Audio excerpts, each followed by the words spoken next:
বড় সফলতা। আমার এক মুসল্লি আছে, ওই ছাত্র জামানা থেকে শিবির করতো, এখন ওই সেই জামাত শিবিরের সাথে আছে, আমার সাথে সম্পর্ক ভালো। এই কালকে সকালে ফজরের নামাজ পড়ে তারপর আমি করছি যে আপনি তো এই গুড়াগুড়ি এই দল করেন আমি জানি, কিন্তু আজ পর্যন্ত আপনার দল নিয়ে আমি তেমন কোনো মন্তব্য করিনি, আপনি যা করতেছেন করতেছেন। আমি আপনার একটা প্রশ্ন করি, কি? আমি কই ইসলামের জন্য জামাত না জামাতের জন্য ইসলাম? তা কয় ইসলামের জন্য জামাত। তা আমি কই যে এতকাল তো শুনে আসলেন যে জামাত ক্ষমতায় গেলে তারা আল্লাহর আইন আর সৎলোকের শাসন চায়।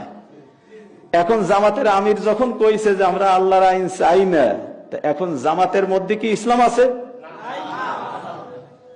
আমি ওনারে কয়ে থইলাম যে এই বিষয়টা আপনার কাছে আমার একটা প্রশ্ন থাকলো, আপনি ভাইবে আমারে জবাব দেবেন, ভাইবে আমারে জবাব দেবেন যে এখন আপনি ইসলামের মহাব্বতে জামাতকে সমর্থন করবেন, জামাতের ভিতরে ইসলাম থাকলো কিনা, আর এতকাল যা জনতার সাথে বলা হয়েছিল ওটা প্রতারণা সাব্যস্ত হইল কিনা, এটা এবার দেখে এরপরে আপনি আমারে জবাব দেবেন।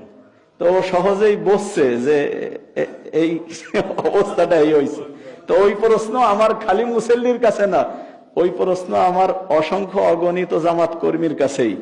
ইসলামকে ভালোবাসা যদি জামাত ইসলাম করেন, তাহলে এখন এই কথাটা পরিষ্কার করে বলেন জামাতের মধ্যে ইসলাম আছে কিনা। যদি ইসলাম থাকে তাহলে আমিরের কথার কেন প্রতিবাদ আসতেছে না যে আমরা ক্ষমতায় গেলি ইসলাম কায়েম করব না, শরিয়া আইন জারি করব না, এ কথার প্রতিবাদ কেন আসে না? তার মানে হলো আমির যা কইছে ওই কথা আপনারও কথা,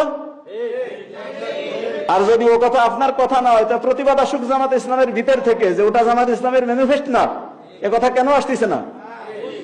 এই জন্য আমরা তাদের কাছে প্রশ্ন ছাড়ি, আমরা আমাদের জিজ্ঞাসা এটা যে কেন এ প্রশ্ন জামাতের আমিরের বিরুদ্ধে আসলো না, যে এতকাল পর্যন্ত যে গোড়া থেকে একেবারে জামাত ইসলামের প্রতিষ্ঠা থেকে বইলে আসতেছেন আল্লাহর আইন আর সৎলোকের শাসন, আল্লাহর আইন থাকলো না, এদিক মনোনয়ন দেওয়া হয়েছে এক হিন্দুরে,